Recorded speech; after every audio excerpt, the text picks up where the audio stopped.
প্রত্যেকটা কচুরি দেখতে কতটা সুন্দর হয়েছে আপনারা দেখেই বুঝতেই পারছেন। আর কিভাবে পারফেক্টভাবে কচুরিগুলো বানিয়েছি আপনারা এইভাবে বানিয়ে ফেলুন। দেখুন একেবারে পুরে ঠাসা আর ভেতরটাও একটুও কাঁচা নেই। আর সস দিয়ে পরিবেশন করুন। বন্ধুরা, শম্পা কিচেন উইথ ভিলেজ ফুডে আপনাদেরকে স্বাগত। প্রতিদিনের মতন আবারও চলে এসেছি একটা রেসিপি নিয়ে। আজকে একেবারে অসাধারণভাবে আপনাদেরকে দোকানের মতন কচুরি করে দেখাবো। পারফেক্টভাবে কি করে বানানো যায়। আপনাদেরকে তো কড়াইশুঁটির কচুরি করে দেখিয়েছি, আপনারা দেখে নিতে পারেন। আজকে বানাবো ফুলকপি দিবে। এখন তো প্রচুর বাজারে সস্তা হয়েছে ফুলকপি, আর অনেক আগে তো অনেক দাম ছিল, এখন অনেক সস্তা। তাই একটা ফুলকপি নিয়েছি, এই ফুলকপি দিয়ে আমি আজকে কচুরিটা বানাবো। এই জন্য আগে এটা গ্রেট করে নিতে হবে। একটা গ্রেটার নিয়েছি, গ্রেটারের সাহায্যে আমি গ্রেট করে নেব। তার আগে এটা আমি কেটে নিচ্ছি ছোট ছোট করে। ডাটিটা আমি ফেলে দিচ্ছি আর এখান থেকে কলিগুলো ছাড়িয়ে নেব। দেখুন ফুলকপিগুলো ছাড়িয়ে নিয়ে আমি জলের মধ্যে ভালো করে দিয়ে ধুয়ে নিচ্ছি। তারপর একটা একটা নিয়ে আমি গ্রেটারে নিয়েছি, গ্রেটারের সাহায্যে আমি গ্রেট করে নিচ্ছি। দেখুন আমি ওপরে যে ফুল অংশটা আছে সেটাই শুধু নিয়েছি, এই বাকি ডাঁটাটা আমি কিন্তু এটা ফেলে দেব, এটা নেব না। এই ওপরে যে শুধু ফুলটা সেটাই শুধু নেব। এখন আমার ফুলকপিটা গ্রেট করা হয়ে গেছে। আর এখানে নিয়েছি গাজর, গাজরটাও একইভাবে আমি গ্রেট করে নিচ্ছি।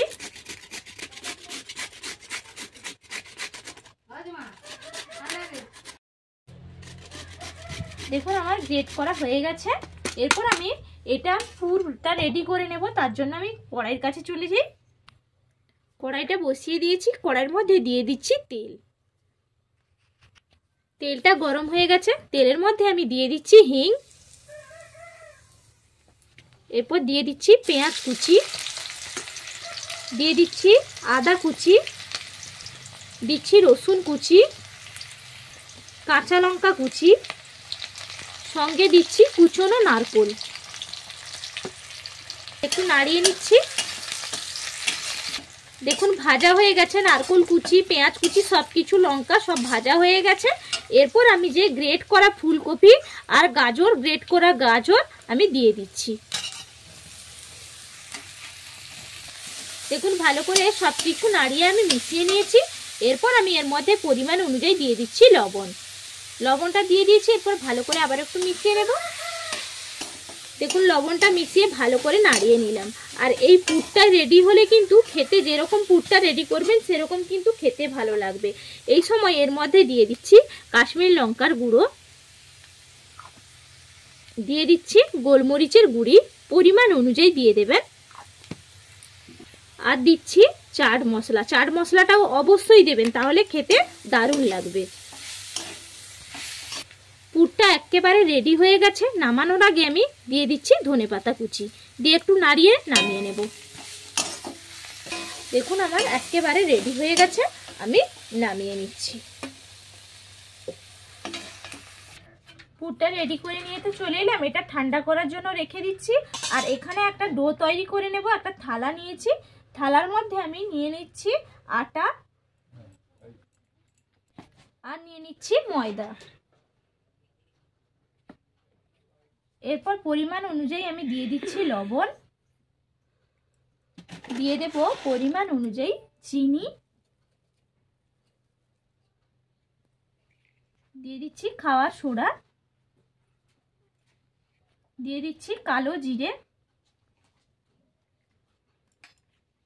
আর দিচ্ছি সাদা তেল ময়ামের জন্য। আপনাদের কাছে যদি ঘি থাকে তাহলে ঘি দেবেন, আর যদি তেল থাকে তাহলে তেল দেবেন। আমি তেল দিলাম।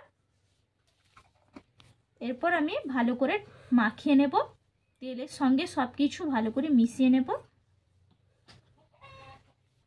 দেখুন আমার ভালো করে মাখানো হয়ে গেছে। আর ময়ামটাও আমার পারফেক্টভাবে দেওয়া হয়েছে, কারণ দেখুন মুঠো করতে কিন্তু একেবারে মুঠো হয়ে যাচ্ছে, আর চাপ দিতে একেবারে দেখুন ঝরঝরেভাবে খুলে যাচ্ছে।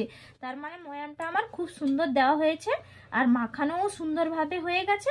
আর এখানে আমি নিয়েছি উষ্ণ গরম জল, গরম জলেই কিন্তু ডোটা আমি তৈরি করব। অল্প অল্প উষ্ণ গরম জল দিয়ে আমি মাখিয়ে নিচ্ছি।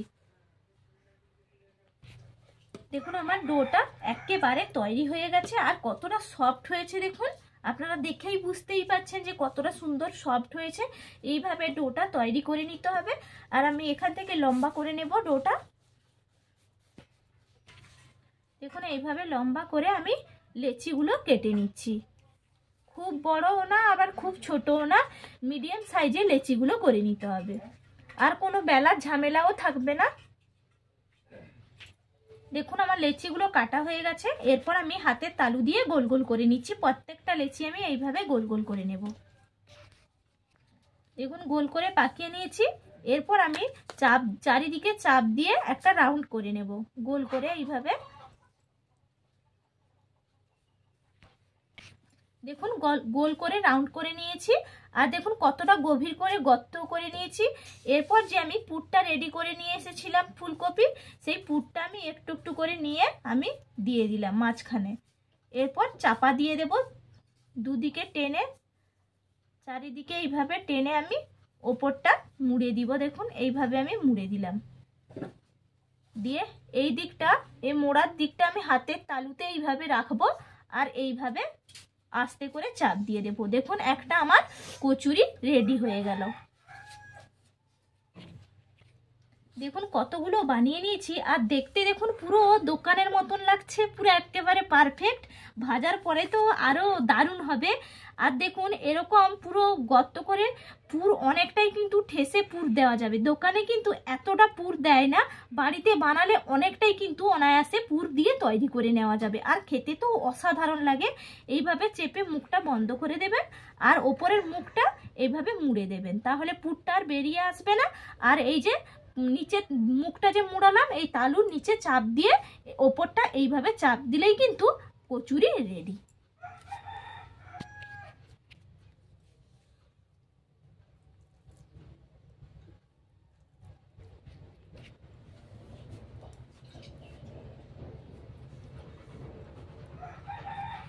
দেখুন এইটাই লাস্ট। করতে কিন্তু খুব সোজা, একদম বেশি সময় লাগে না, আর খেতে তো অসাধারণ লাগে।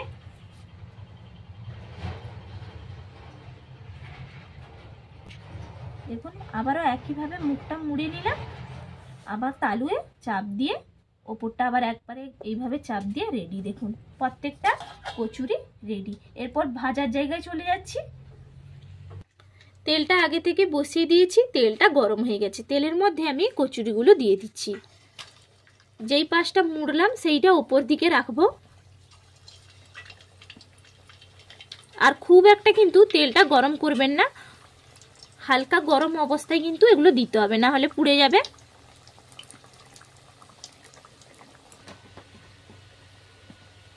দেখুন এক পিঠ হয়ে গেছে, আমি এক পিঠ উল্টে দিচ্ছি। আর দেখুন প্রত্যেকটা কতটা সুন্দর লাগছে দেখতে, পুরো দেখেই মনে হচ্ছে দোকানের থেকে কিন্তু কোনো অংশে কম না। ভাজাও হয়ে গেছে, আমি তুলে নিচ্ছি। হালকা আঁচ রেখেই কিন্তু ভেজে নেবেন, তাহলে পারফেক্টভাবে ভাজা হবে। একইভাবে আমি সবগুলো ভেজে নিচ্ছি।